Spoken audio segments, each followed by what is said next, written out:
Welcome everyone to hour 5 of MogTalk 100 today. We have two wonderful guests on here to talk about a very interesting topic, which is becoming better, getting good, that kind of thing. But I think I called it becoming better because I think it might be seen not as harshly as get good, right? Get good sounds kind of harsh, right? Yeah, I mean, it's not supposed to be like you guys kind of suck thing. It's more like, what can we do to make you more successful in whatever environment you're playing in? Mm-hmm. There we go. So, real quick, that was Gouka talking. I'm going to get you guys familiar with the voices because I don't have the outline around the images at the moment. So, Kio, how are you doing, dude? You doing good? I'm doing fine, thanks. Excellent. Kio, this is your first time coming on the show ever, right? Yes, correct. Kio, what's your thoughts of MogTalk? I was having a conversation earlier, and I'm curious, what is your thoughts on MogTalk? I think MogTalk's great. It's a great way to get in touch with a lot of people in the community. I love hearing, personally from all the people you bring on the show. So, I think it's really good. All right. I mean, that sounds like you're trying to sweep me up a little bit. I mean, just being honest. Okay. He's just detracting from the people that are shit-talking his profile picture. Now everybody's familiar with the voices, guys. So today we're going to be talking about becoming a better player, and we got about an hour or so to do it, which is kind of hard. You can't really fit all that within 50 minutes, but we're going to do our best. And I have two people who I think are amazing players in their own right. Gouka, who I'm familiar with, who's come on the show, and sometimes he's like an ace, sometimes he's just drunk and off the handle, and I don't know what's going on. We're going to see what he's like today. We can already tell his pictures there, man. And then we have Kio, who, Kio, I didn't have a lot of interaction with you before getting you on this show. You were just recommended by Gouka because he said that you would have a lot of insight into this. Do you guys talk about this a lot? Or talk about what exactly? Becoming better, or what people can do to become better players, and just core good mindsets, I guess. Well, Gouka was one of the first people I talked to when I came to Gilgamesh about being a better player. We had an hour-long conversation in Tells about Scholar, and it was great. So yeah, I'd say the fair amount, at least in the beginning. Okay. How well do you guys know each other? Just out of curiosity. Well, Kio? I mean, better than I wish I knew. There we go. That's an appropriate answer. Okay. All right. So I'm going to go ahead and start with all this. And Gouka, again, you were leading Elysium for quite a while, and it's kind of changed the format a bit, but you've been on the show quite a few times. So people who aren't familiar with you, can you kind of introduce yourself a little bit more so they know who you are? So basically, back before Elysium started, there was D&T and Collision. I was an officer in D&T, and CL wanted to merge in order to, for several reasons, one of them being to beat Lucrezia. And there was a lot of drama that happened as a result of wanting to merge because the leader of D&T at the time did not want to do it at all. Mm-hmm. Him and Layla had a lot of bad blood between them. I basically was the most active officer in D&T at the time, though. So even though I wasn't the leader, de jure, whatever it's called, de jure, I was the leader de facto. So okay. I basically asked around, what do you guys want to do? Because really it's up to the raiders. If they want to merge, they can merge. And if they don't want to merge, then they don't want to merge. And ultimately it came to a vote. We decided to merge. And as a matter of politics, people felt that I had the best neutral position on both sides to become leader. And so I adopted the gold star. Midway during Gordius, when we were closing in on the AS4 kill, I gave the gold star to Layla to kind of let him, have that kind of glory. After a while, he then wanted to take a break from the game. And, this happens with Layla every tier. He always says, I want to go casual, I want to go casual, I want to go casual. Never does it. And so a lot of stuff was left in my hands to take care of. So until about a month before Creator, I was leader, and I gave notice to the FC that, I'm no longer leader. Council is now leading Elysium. And so that happened about a month before Creator happened. And so since then, Council has been running the show. And I think Kio joined council, after that point. He wasn't originally on council, but he joined afterwards. So he is currently a council member. Okay. Mm-hmm. All right. So real quick, Gouka, I don't know if I'm going insane, but I feel like I hear a fan or something weird going on when you're talking. Kio, are you hearing that too? My computer's on full blast. I don't know if I can put my mic in. Hopefully, I get away from it. I don't know how to. Oh, that is so much better. Infinitely better. You fixed it right away. Immediately. Awesome. So there you go. All right. So now we have that like kind of like sound in the background. It wasn't like enough to stop you, but it was enough to be like, I'd rather not do that anymore. But I don't know. It's good. You're perfect now, Gouka. I just moved it literally like 3 inches to the left, and it's good now apparently. Nice. Okay. Kio, kind of question towards you. Or not a question. Just could you describe yourself to everybody so they know who you are? Sure. So I've been doing World Prog rating for 3 tiers now, basically all of Heaven's Word. And for the most part, I was just like a soldier, just someone in the groups who would do the World Prog, and only recently I just started joining the leadership of Elysium. Mostly just to fill a vacuum, I feel like. Mm-hmm. So, but I'm still new to it. I'm still feeling my way around. But yeah, I've been a World Prog healer since the beginning. Started as White Mage. I play Scholar like in all of my casual groups on the side, but I started out as White Mage main, and then I shifted into Astro for this tier because it's too strong, basically. I gotcha. Yeah, you play all the overpowered. Like, you can't do World Prog without playing overpowered jobs, right? Well, I mean, I did all of World Prog on White Mage, and then I was like, man, Astro's just better. Yeah, right now, for sure. Outrageously better. Okay, so guys, we're going to talk a little bit about becoming a better player, and some people suggested that we should spend the entire time talking about going and doing diadem all the time, and that's how you become a better player. But we're going to avoid that because that's completely untrue. We're talking about, I think, a lot with mentality, right? That's the goal, is to talk about what kind of mentality people should be running with if they do really want to become a better player. And one of the first questions we have here is kind of what challenges go into making yourself successful as an individual. And Gouka, do you want to start that one up?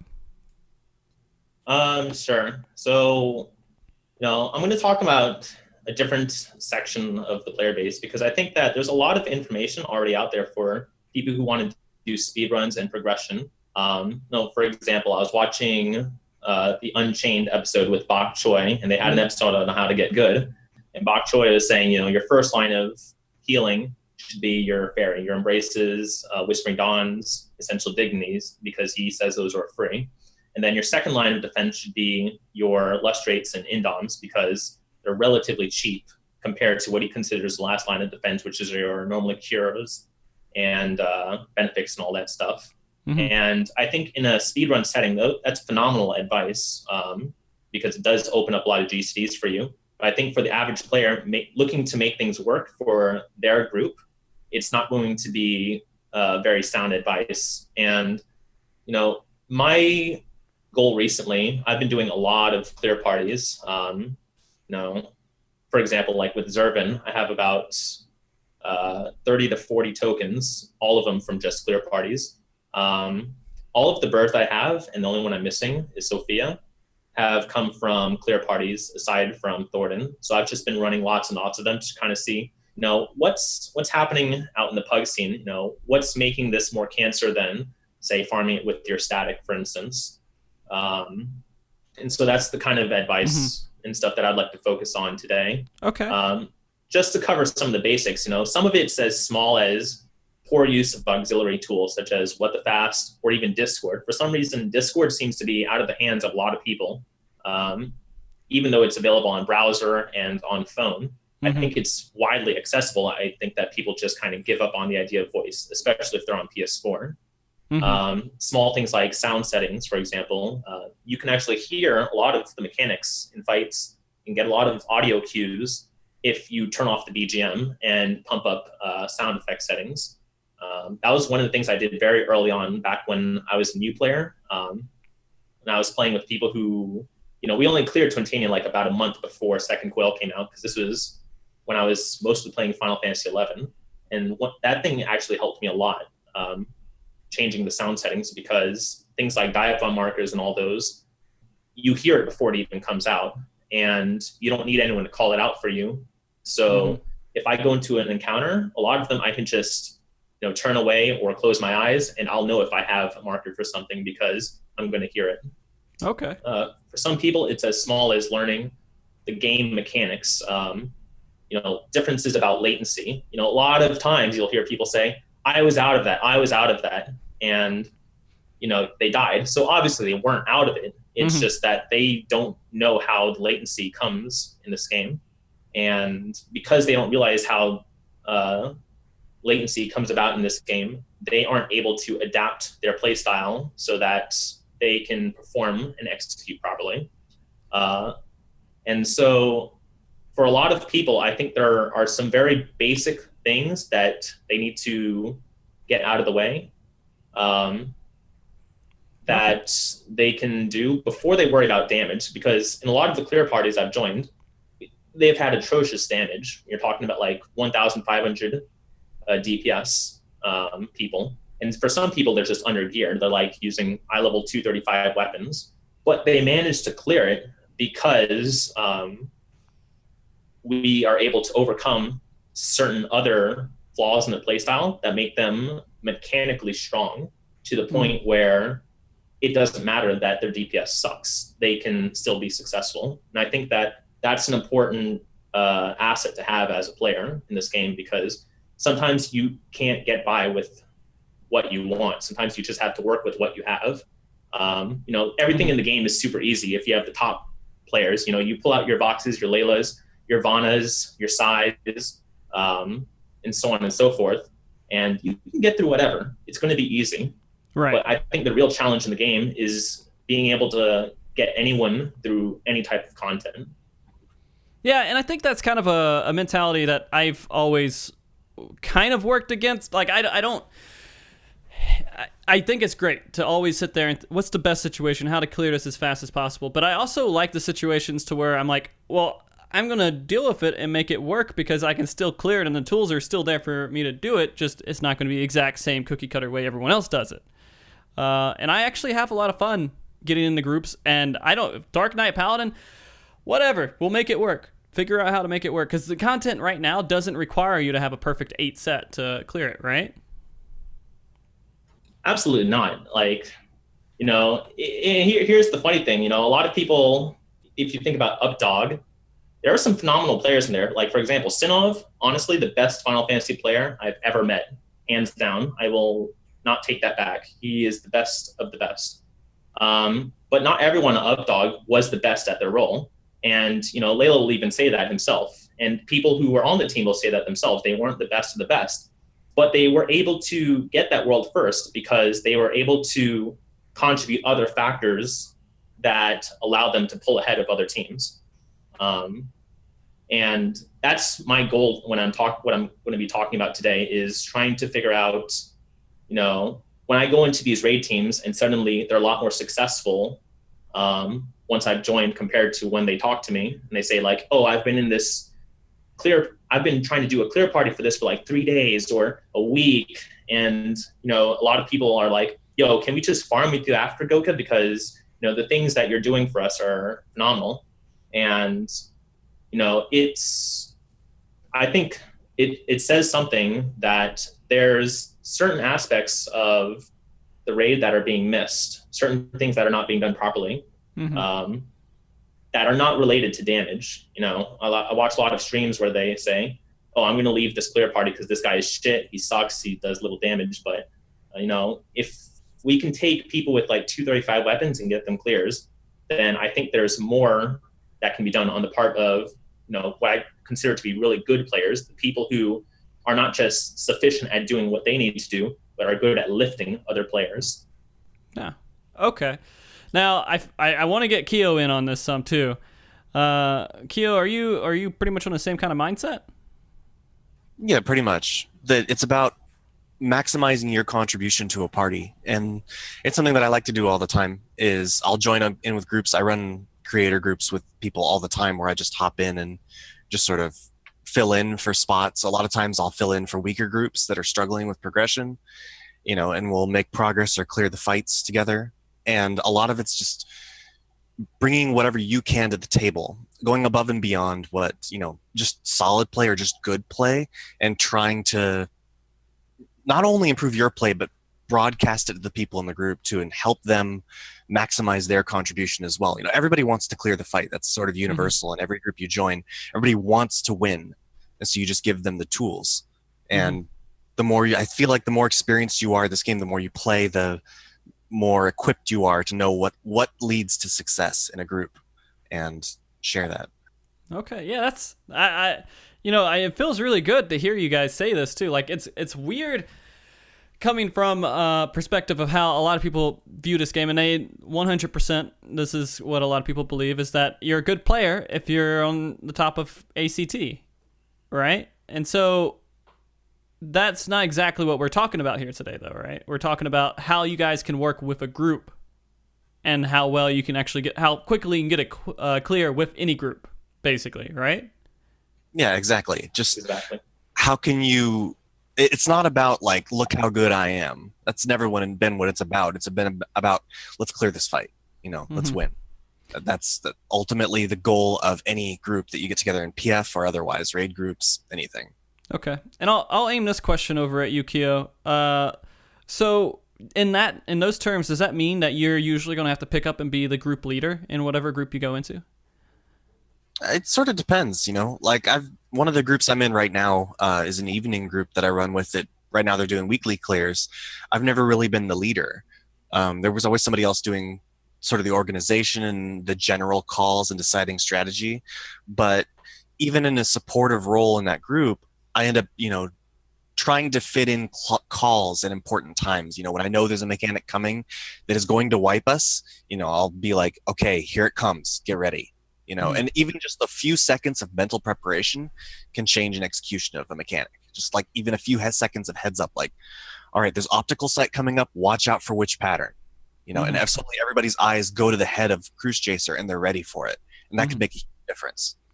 Yeah, and a lot of people kind of go back and forth with call-outs too. They feel like maybe if people start depending on call-outs too much, then that kind of weakens the group overall. What are your thoughts on that? I think the calls are pretty helpful in general. I don't think anyone could say they're not helpful in the moment unless you make the wrong call. But Right. like giving someone a heads up that there's a mechanic coming is almost always helpful. But yeah, I tend to wean back on calls the more I'm with a group. Like if I'm with a group for an extended period of time, I'll just slowly start to not do calls, and I'll remind them if I see that they're struggling again. But eventually they just sort of get in the habit of, oh, that's where that is, And that sort of helps them to improve also over long periods of time. They don't depend on it anymore. Yeah. Well, I mean, most people actually play the game. They depend on ACT to call stuff out for them. For example... Fold, miss, trick attack. Go ahead. No, I was just saying fold, miss, trick attack. Oh. That's the call out. I don't know that I depend on that one.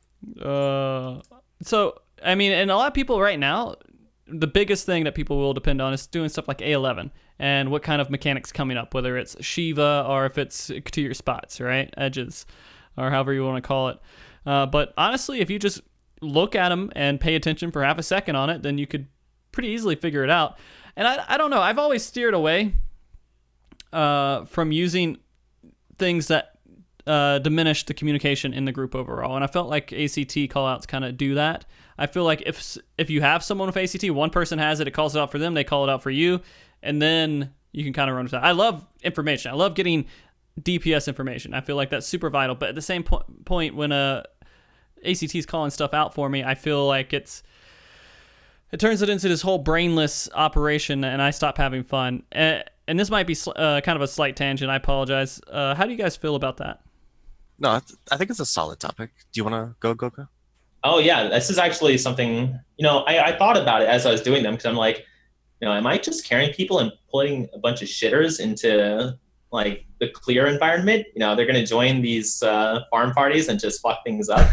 But, and so I start to think, how can I mitigate that? Or am I even contributing to that? And I think that the reason I don't think I'm doing that, or at least not too much, is that I put a very strong emphasis on learning things as we're going. I will repeat how mechanics work, and I will sit there and thoroughly explain, you know, this is how the mechanic works. This is why we're doing this. So when you hear me say this and this and this, you need to go here or here. And so as long as people understand why they're doing things, and they understand the fight very specifically, I don't have a problem with it. And the other thing is this, right? If let's say we're not talking about hug environments. Let's say we're talking about a static environment. Mm-hmm. Let's say we're doing world progression and I'm tanking, and there's this tank buster that happens when healing is really busy. And I say to Layla, hey, can you call out this mechanic for me so I can shield you for it because it's really busy healing for me?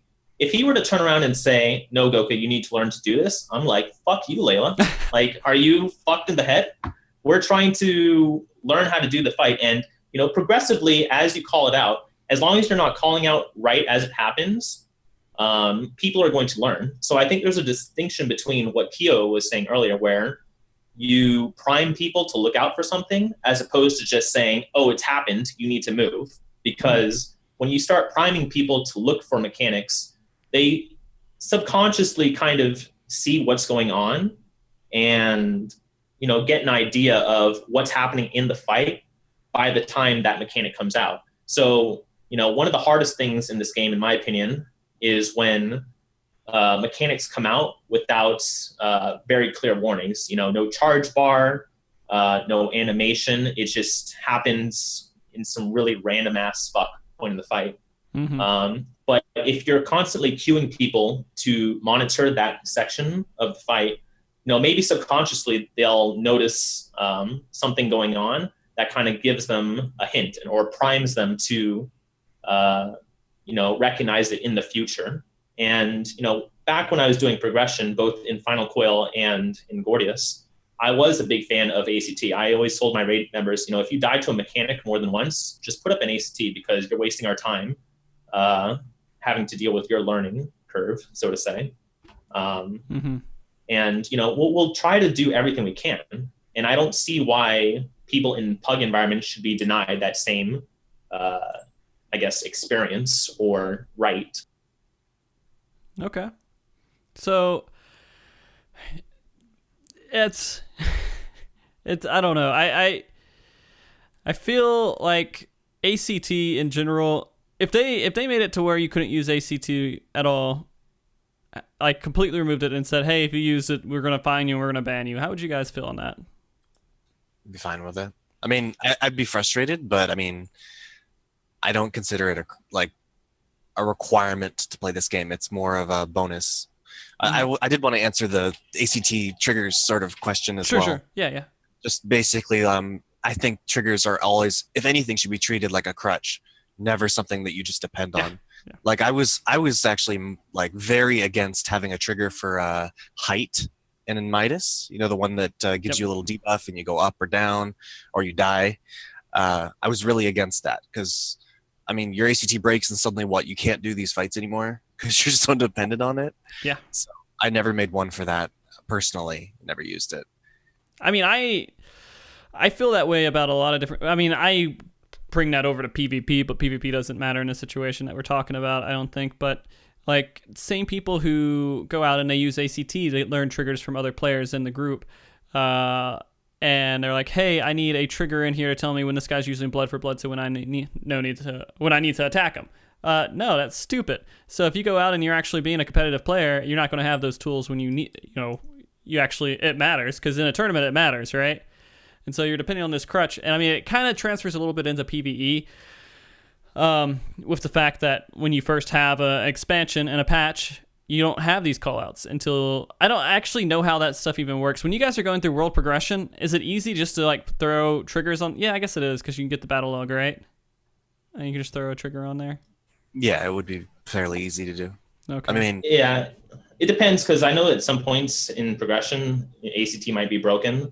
And I'm also kind of lazy about using ACT triggers, so even though I've talked very highly about using them, my ACT right now is actually blank on triggers. And that's just because I'm pretty lazy about it. And I'm pretty good with my learning curve. But if I ever got to a point where I felt I was holding the group back, I'm not going to have my pride hold me back from being a better player by adding a trigger, quite frankly. Mm-hmm. Yeah, I mean, I have a very personal experience with that. I was disconnected from the game. I had internet issues when we first started Gordius, and my team progressed on A1 without me for like an hour, and they were basically at the end of the fight. And then my internet came back, and I jumped in, and I screwed up Resin Bomb twice. Dropped him like right in the middle of the back of the boss because I just didn't see it coming. And I made a quick trigger for it. Put my pride aside and made one. But that's a really rare circumstance for me, and it's because my whole group was like at the end of the fight, and I held them back with a couple pulls. So Nice. Which comes to shove. The only trigger you need is 100% use the ones for AFK Diadem. Oh god, have you guys done Diadem? Yeah. Oh yeah. All right, we won't turn this into this. Go ahead. We alarm clocked it and world firsted emergency missions. You got a weapon? Yeah, I got a weapon for a job I don't play. I got a monk weapon. Hey, it's got crit dead on it, but I don't play monk. I mean, maybe you should. Maybe you should, man. It's a good job, dude. This is my calling, clearly. Okay. Let's go into another point here that we had for the show. What are some challenges to kind of just group success overall? And you made kind of an example here about like why aren't pug groups as successful as statics?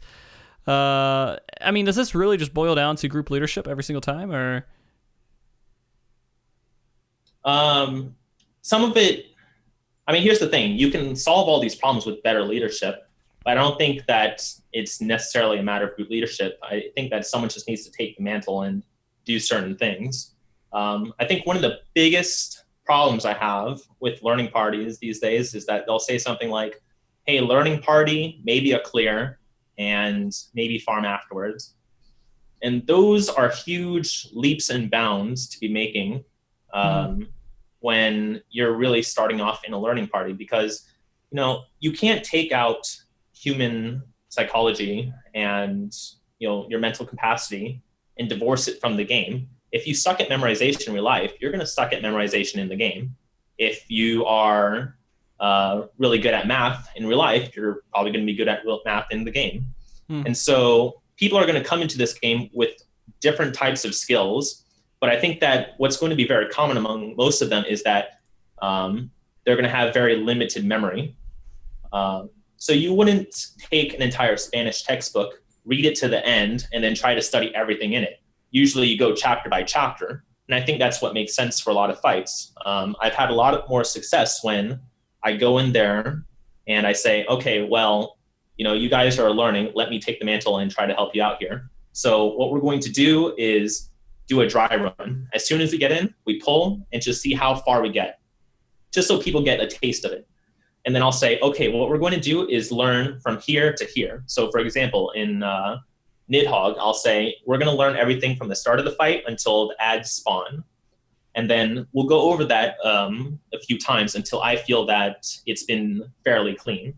And then after that, I'll say, okay, now that we've learned that, we'll learn the ads phase. And we'll stop.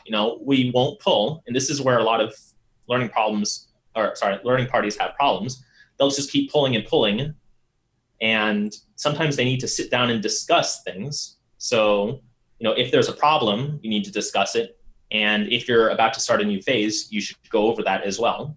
And, make sure that when you're doing a learning party, you segment things very, very carefully.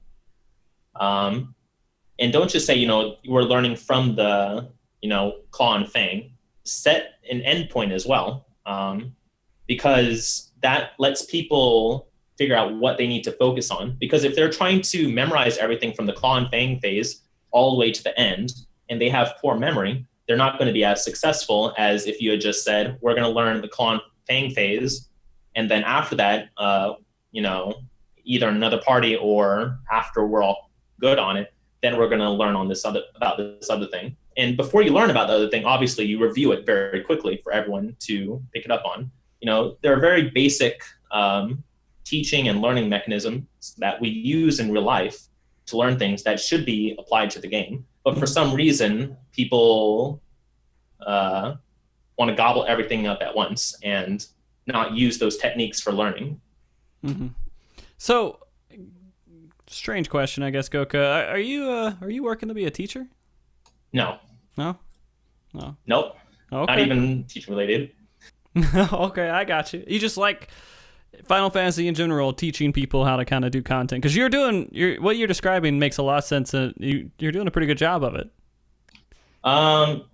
Yeah, I mean, part of it just comes from experience with doing it. So, like I said, I at one point was a very casual player because I was focused on 11 more, and I was actually a really bad player back then. And this is probably something I want to get on later on, but once I started getting good and I was in parties with people who were not as good as me, I'm not the type to kind of up and bounce. I'm not going to say, well, I'm kind of better than you guys now, so goodbye. I struggle as much as I can to figure out a way for what I have to be successful. So like I said, that group that cleared Twintania about a month before Second Coil came out, we were all in I-90, and our bard at the time was struggling with DPS. And so I said, hey, we need a little bit more damage coming from you. So I don't know how to play bard personally, but I found a guy who knows how to play bard. And so I sat with her and that person at the striking dummy, kind of learning bard myself while also kind of monitoring this practice session as well. And that's just kind of how it's been for me throughout a lot of Final Fantasy. I play with people who may not be as strong as me. And so I make an effort to kind of, bring them up to speed. And so that's why I have a little bit of that toolkit built up. So why haven't you played with me then? Because you don't invite me to anything. All right. Whatever, dude. Whatever. Wait. I did that Odin with you. Remember I did the Odin with you? Yeah, Odin, like in 3.x or whatever. So, in Heaven's Word, Odin. Come on, dude. That was like 5 months of content right there. You're right. It's as much content as Skip and Soar right now. Oh, God. Okay. Kio, I'm going to direct this next part over to you here. What are the biggest challenges that people kind of have in becoming a better player? The biggest challenges, well, I feel like that's a pretty big spectrum, like depending on your experience level. It can start from the basics of just how do I play my class even remotely proficiently, just basics. I just hit 60 scholar, how do I end them? You just in a party setting, not just right. And I learn it can come from like watching a video and learning an encounter. Like sometimes there's just fight specific learning to just playing your class and learn like a healer learning to cleric stance. It can be probably the biggest steep cliff to climb is when is it safe to hit that cleric button and my party won't die. But so that's sort of going to be my POV is going to be the healer stance because that's what I have experience on most.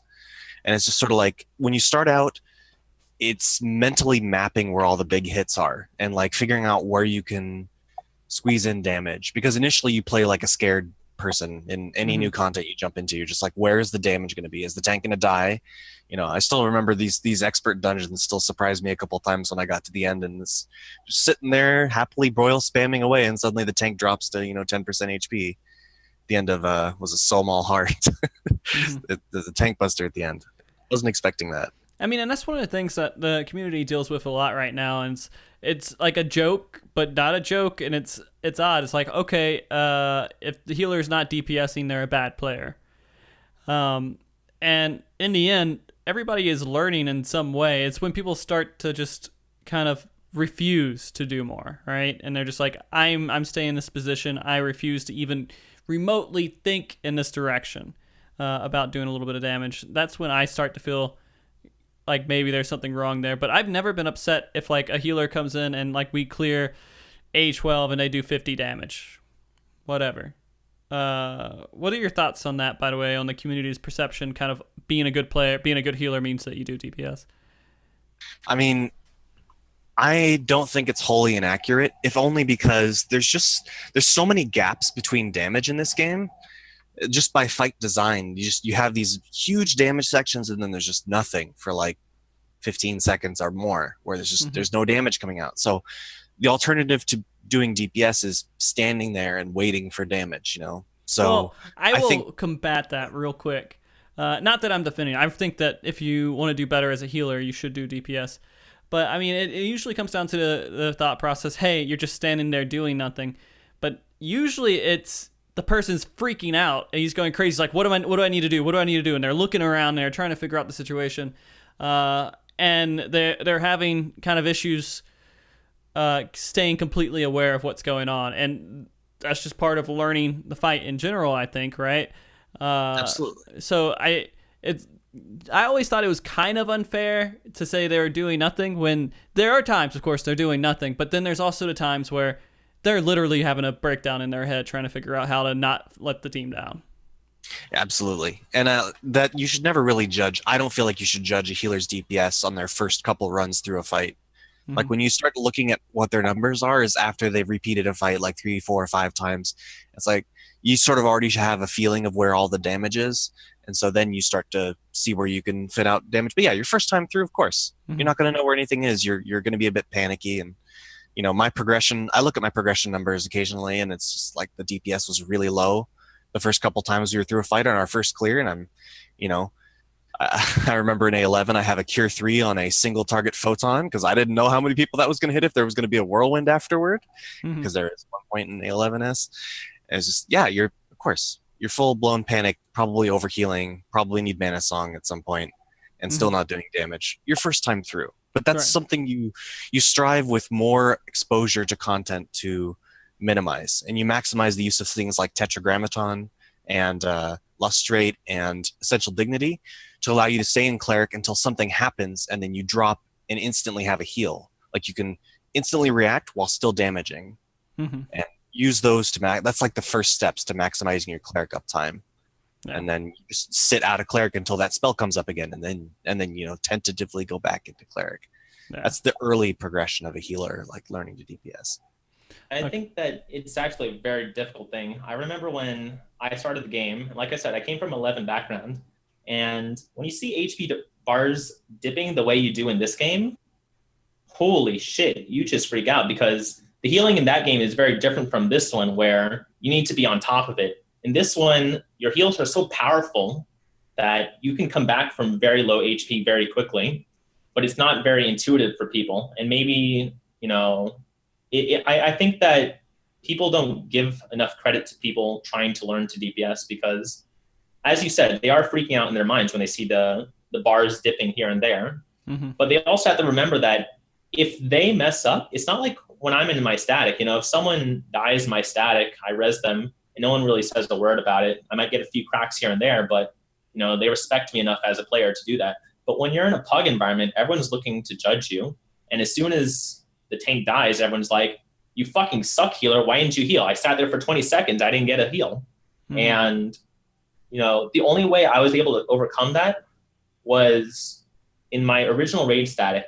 The main tank was named Vandal Horse God, and he took me into AK. And back in the day, Demon Wall was, you know, this hard thing for a lot of casual players, including myself back then. And it was because I wasn't able to contribute as much DPS. So when we got to Demon Wall, he knew that I was trying to get more damage out, but I was not really sure how to. And I wasn't aware of how powerful my fairy was at the time. So what he said was, Gouka, what I want you to do is not heal me. Don't cast a single heal on me. If I die, it's whatever. And so we go into Demon Wall, and, you know, I'm just sitting there in Cleric stance, you know, smashing the wall. And my tank dies, you know, Vandal dies, but we managed to clear it.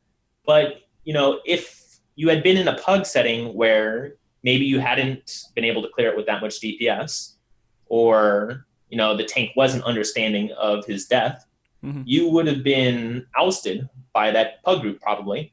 And I think that very few healers have the opportunity to be in kind of a safe zone where they can heal and DPS and get that kind of feel without feeling like there's going to be very significant repercussions for them trying to do that. I think that's a really big challenge for a lot of the new players today, finding that kind of environment. I don't really have any immediate solutions for it, but I think that's one of the reasons why we see so many healers unable to do the things that, me and Kio do. Because, it's very easy for players at our level to talk about it and say, it'd be easier if you, tried DPSing without clerics, even though parties would probably call you shit when they see you doing that. And it might be easier for you to do a few GCs here and there from our perspective. But I think that's from the perspective of a seasoned veteran.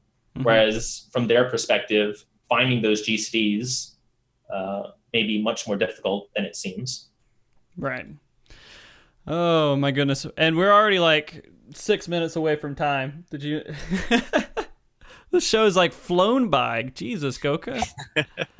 You guys are amazing to listen to. Like, I can just sit here and you guys can just tell me all day about the thoughts going through your mind, and I can just be content.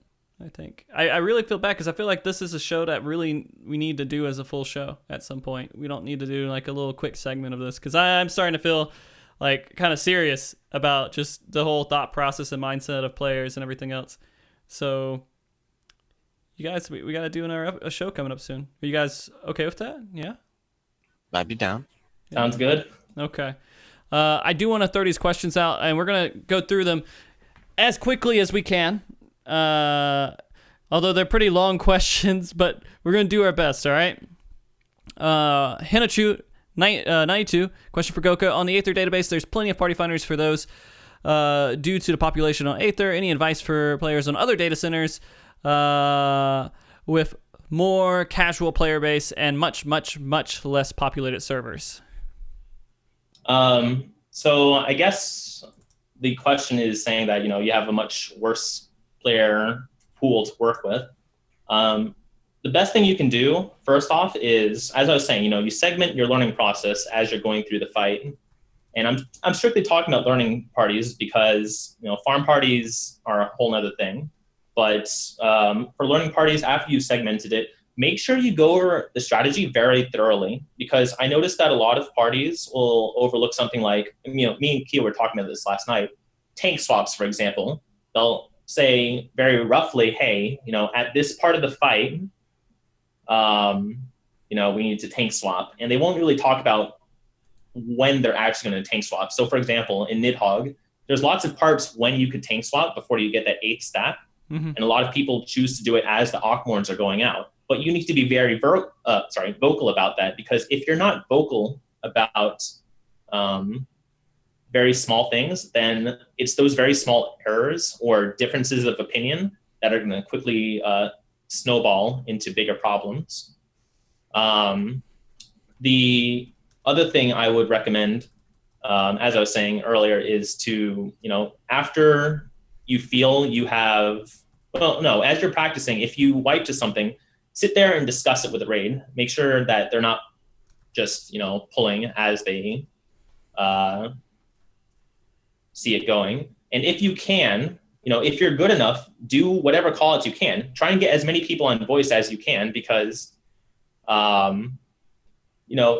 think about the concept of trap parties, for example. Trap parties are when you have very good players, especially on Gilgamesh, you have like really good players, and they come together and they try to do a raid and they wipe for hours on end.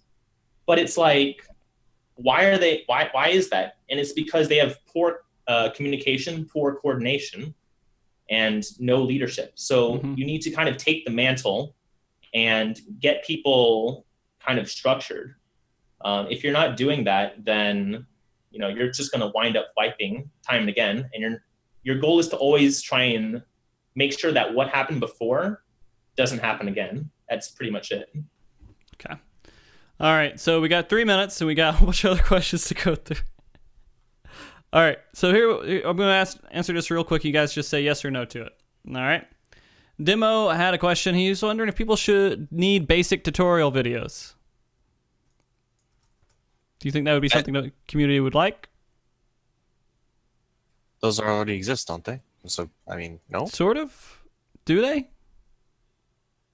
Are there actual tutorial videos out there right now? Well, I think the very bare basics, the game does a pretty good job at teaching you just through regular gameplay and through like the novice network. So If people use the novice network. I think there's pretty good incentives too. Like, do you guys use it? I'm not able to because I don't Yeah. have a tank leveled on my main character. Gouka, really? No, because my tank character is Dreaming Kyoku, so she has my tank jobs. So because they have that requirement, I'm not able to join the mentor. Thing.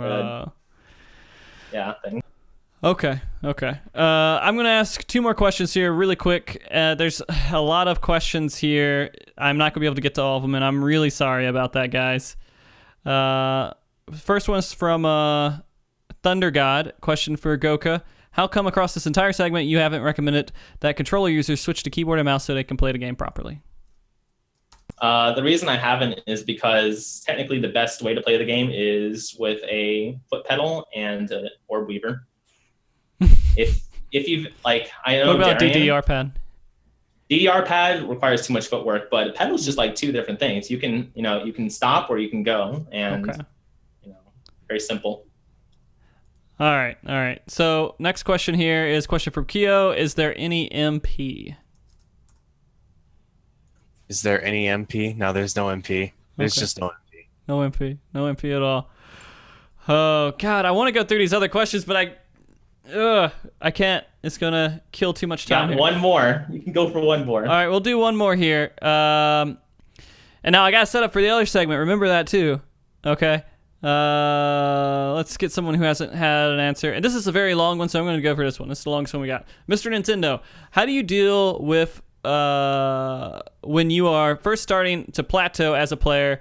I have been doing Party Finder stuff as well as weekly clears and have felt that my performance as a player has remained fairly consistent ever since I've cleared Creator.